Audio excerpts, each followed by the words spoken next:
welcome to Turn the Page, the official podcast of the Syosset Public Library.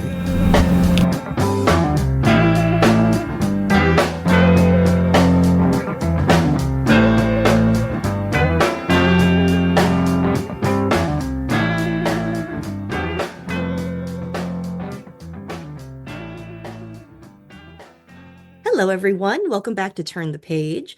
I am your host today, Jen, and today I am joined by the author of a book that absolutely floored me. It is so beautiful and so urgent and very, very necessary reading, I think, for our times. And I am so honored and delighted to talk to our guests. So welcome. Could I ask you to introduce yourself and your book, please? Hi, I'm Jacqueline Friedland, and my book is called Counting Backwards, and it is based on a true story from 2020 about incarcerated immigrants who were claiming they were being sterilized against their will. And the book tells the story of the one attorney who tries to help these women and how their fight for women's rights changes all of their lives. It is, as I said, so beautiful and so really affecting, given that the world that we live in right now, what it looks like. But before we get to the book itself, I always like to start with a question about our guest's career and their journey to the book. So I understand that you did practice law for a little bit before you began writing. So could you tell us a little bit about that journey? Sure. So I got to my junior year of college before I had any idea of what I wanted to do with my life. And so I went to speak to my favorite English professor and told him that I was thinking about getting a PhD in English. And he very quickly talked me out of it and told me, he was like an older guy nearing retirement. And he told me, oh, it's not the way it used to be when I started. And he said that if what I wanted was to be in a classroom and be, talking about books all day long, that's not what it was going to be. It was going to be fighting for tenure and dealing with office politics and, struggling to get articles published so that I could get my tenure. And that didn't sound appealing to me. He said, if there's anything else that you think you might be happy doing, you should do that. So I spoke to my parents and they said, you're like an arts and letters person and you're great at writing. So you should consider law school because when you come out, you'll be qualified to do anything. So I said, okay, great. So off I went to law school and I enjoyed it. I found it really interesting. And when I graduated, I followed this very clear path of going into like a big New York City law firm. And from the minute that I stepped into the firm, I knew I had made a mistake. It was never my dream. I wasn't at all invested in what I was doing. I was working at a very lovely firm, but it was corporate litigation and we were representing companies fighting against companies. And I always wanted to have a job where I was, making some sort of difference in the world for individuals. And this was not it. So I decided that maybe if I taught in a law school, that would kind of be like a compromise. And I started teaching at Cardoza in the city. Legal writing and lawyering skills was the name of the course I taught. And I did that for a little while, but I just missed literature and reading. And so I started reading so much on the weekends and at night. And there was this like new genre of book that I found myself gravitating toward, which was kind of like women's fiction, very contemporary voices that were so different from what I had read in college and high school. And I thought, I'm gonna try to do this. I think I could write books like this. And if I can write books, I don't have to be a lawyer anymore. So I decided to go back to school. I got my master's in creative writing, and I've been writing ever since, and I love it. And I have not looked back for 1 second. Nice. That's so interesting. And it's really cool that, this book in particular let you, lean into your love of writing while still drawing on your experience as a lawyer. I know that you practice in a different area, but were there still parts of your experiences that informed the writing of this book? It's funny, when I left the law, I said, I'm not going to be like John Grisham. I'm not going to write like legal thrillers. And gradually, this is my fifth book. And with each book I write, it becomes more legal based or law heavy. And it turns out that I actually do really enjoy researching the law and sort of exploring these issues that no court has yet confronted. But as far as what I practiced myself, I did actually do one pro bono immigration case as when I was working as an attorney. I was it was sort of lucky to get the time to do any pro bono work I felt when I was doing it, but I've managed to speak to a lot of other people who do this work regularly, which has been very helpful. Mm. Yeah, so let's use that to segue into the book itself. I know that in the past you have written both historical fiction and contemporary fiction, and you kind of get to do both here. So could you tell our listeners about Jessa Gidney in 2022 and Carrie Buck in 1927? Sure. So it's actually easier for me to start with Carrie. When I was in high school at Friends Academy on Long Island, I my 12th grade history teacher gave us a project to choose a Supreme Court case. And we were going to do like a big research project about it, and each student should pick a different case. And I found this case called Buck versus Bell from 1927, where a 17-year-old girl was fighting against the state of Virginia because they wanted to sterilize her because she was what they called at the time feeble-minded, and they thought how wonderful if they sterilize her they could prevent her from having any more children just like her. So, and interestingly, all of the research, it was during this big eugenics craze in America, and all of the research that sort of inspired the court to make this decision came out of like the Cold Spring Harbor labs, which was, a big hub for eugenics. So, as a 17-year-old learning about Carrie Buck, I was just she really just stuck with me after that. I was floored that this had happened in our country. I was further floored in law school when I discovered that the case has never been overruled. So fast forward to 2020, and I was reading the news and I saw this headline about people down in Georgia in a detention facility who were claiming that a doctor there was sterilizing them without their consent. And my mind immediately went back to Carrie Buck. And so I just knew there were so many parallels, and I had to explore what was going on there. So to tell you a little bit more about Carrie, she was from Virginia. She was raised initially by a single mother who was institutionalized when she was a kid. And Carrie got put into foster care, and she was sort of like an indentured servant, but she also got to go to school until sixth grade. And then after sixth grade, they said, okay, now you're just kind of like our full-time housemaid. Unfortunately for her, she became pregnant while she was living with these people. And they said, we don't want an unwed girl in our house who's pregnant. And they sent her off to an institution. And the evidence all suggests that they like basically made up this diagnosis for her so that they could get her out of their house. And so, okay, back to the present tense, we have Jessa Gidney, who is a young attorney, desperately wants to make partner at her big firm. And when it seems like that's not going to pan out, she decides to start doing more pro bono work.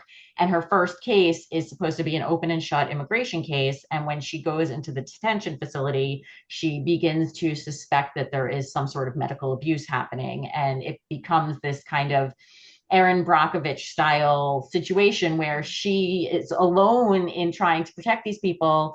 And while she's going through this journey, she discovers a fictionalized connection to Carrie Buck. Mm. It is so interesting, and I don't want to talk too much about that connection because I want to let readers discover that for themselves.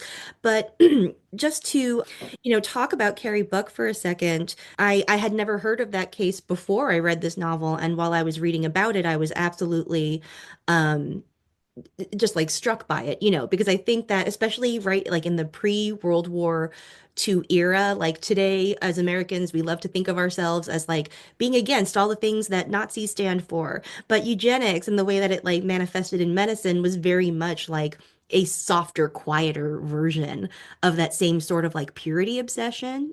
So I think it really like uncovers a lot of important stuff about American history that seems to be sort of rearing its head again at the moment. Yes, I unfortunately agree. Yeah. Um, so what was your research like for the scenes that were set in the past? Were there any books or interesting websites that you turned to? Was there anything that you learned that like, changed the way that you conceived of the project as you were planning it? So there's actually a number of books that have been written about Carrie Buck and the laws at the time, and this, nonfiction and fiction. But some of the nonfiction in the back, I have like an additional reading list in the back of my book for people who want to read up on Carrie's history. Regarding the research for the place and time period, so as you mentioned, two of my other books are fully historical fiction. And what I have discovered about myself is that I absolutely love doing research. So my two historical fiction books do take place at least largely in the South. And so I had a basic, you know, uh, understanding of the South long before my own time. And this book is only like, 60 years later. And so in order to do that research, there's the Library of Congress, there is all this stuff you can find on the internet. But what's really interesting is also when you're doing research about the present, people are like, oh, you always do so much research for historical fiction, but it's actually the present I find often requires more research because first of all, there's so much information now in general. And second of all, the people who are reading your stories may have actually been in the places that you're writing about. And so, you better get every last detail right. And so, one thing that was really cool for me is that I was able to speak to the reporter who broke the case about the detention facility in the South. And I actually connected with some current detained immigrants to hear about their experiences. There are these like charitable organizations that create programs where you can communicate with people who are just kind of looking for people to talk to. So I felt like there was like research going on every which way. And I actually, at some point, it's like I need to be told, like, enough, start writing. That is that's the part of you that once considered a PhD, I feel like coming out because you can't Yes, research. exactly. Um, yeah, I would love if we could talk a little bit more about there's like a side plot about Jessa's fertility struggles and this like ever-present conflict for women who want to be mothers but also want to have fulfilling careers. It made me think a lot about sort of the unequal way that fertility and child rearing falls on men and women. Could you talk a little bit about like shaping that part of the story and yeah, what went into that? So Jessica goes into this detention facility and she sees an injustice or what she perceives may be an injustice. And so she feels motivated to fight against it and to, take action. But if you like, the longer the story goes on, the more she's risking in order to help the women. It's going to get her job's going to maybe, be in trouble. Her marriage might struggle, and she needs like motivation to be doing that. Like, why is it so important to her specifically to take all these personal risks? And when you think about the fact that she herself is struggling to get pregnant, and so the desire to become a mother is like so front and center for her, and it's kind of all she can think about. So when she sees that these other women may be like being robbed of that opportunity, it really affects her. And it's funny, I just yesterday was in an interview and was saying to somebody how when I was growing up, I was never told like, oh, you're not going to be able to do this job or that job because you're female. And never, like my mom always used to say, anything you want to do, you just set your mind to it and you'll be able to do it. And I do believe that. Like I really never felt like I couldn't achieve something because I was female. But I also felt that I really wanted to be a mother and to have children and to spend time with those children. And what I never really realized until becoming a mother is that you can't totally do both. You can't do any career in the whole wide world and have time to raise your children. So I think that that is a big struggle. And I think that Jessa on her journey is wanting to figure out how to be like this super high powered job to help these women in detention and also to create this perfect family. And it's all these warring desires that are never like she's never going to get it all right. It's like Oprah said, you can have everything, you just can't have it all at once. Yeah, oh my gosh. That's a very apt quote. Yeah, it made me think of a lot of stuff that I read when I myself was in grad school that when women in PhD programs have children it lengthens their time to completion. When men have children in PhD programs, their time to completion is not affected at all. And I remember reading another statistic that like being a father actually helps men advance their careers while it can be a barrier for women. And so it really is like it's very complex and it really does make the decision, I think, much more higher stakes for women. You know what's been a change, I think, since COVID that I wish I heard more people talking about is that because so many men were home working from home and, their kids would come like busting in on the Zoom or all of that. Like, I feel like since that time, and only since that time, has it become acceptable for a woman to say, like, I can't make the meeting at that time because my daughter's in a play or whatever, or I have to take my kid to the doctor. And I feel like it's because the men sort of had to admit, yes, we're parents too during COVID, and it like changed the whole way we talk about it. That is so interesting, but I think you're absolutely right because Mhm. I do remember that period when we were all working at home and you did see a drastic change in sort of like how that sort of labor is divided. Wow, that's so interesting.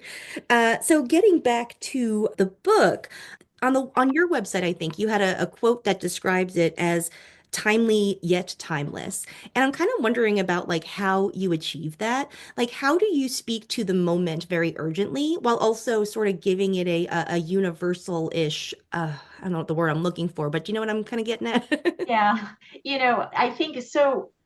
When I started writing the book, immigration and reproductive rights were at like the top of every headline. And I figured by the time I finished the book, maybe a yearish later, and by the time the book came out, like a year after that, maybe these issues would no longer be so timely.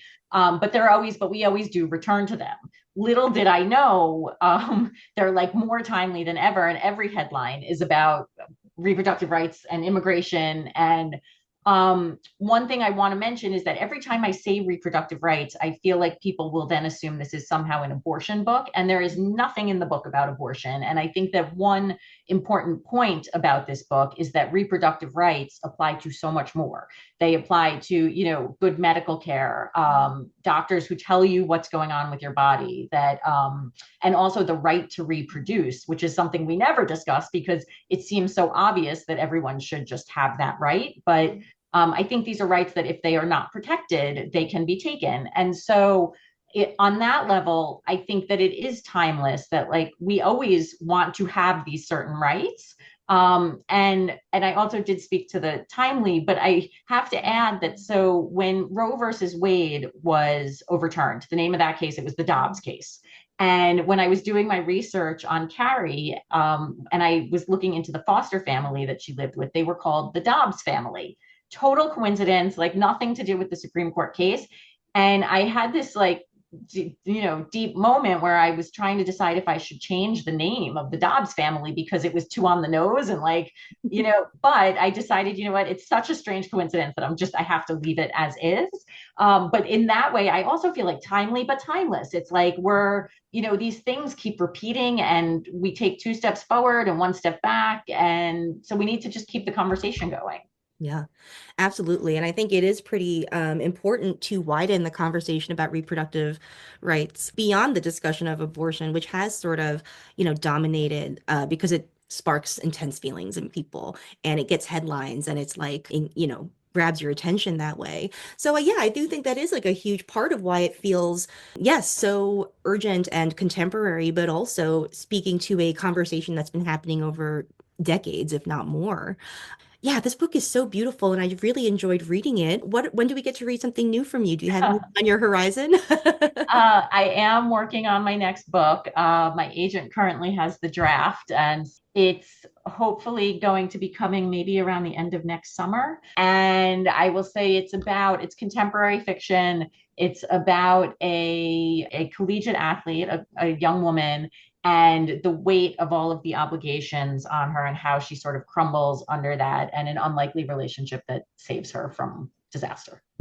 That sounds very interesting. Well, I await that. And thank you so much for sharing this book with me and our listeners. I'm very excited to recommend it to our patrons. Thank you so much for having me. No problem. Listeners, it's your turn now. Please check out Counting Backwards.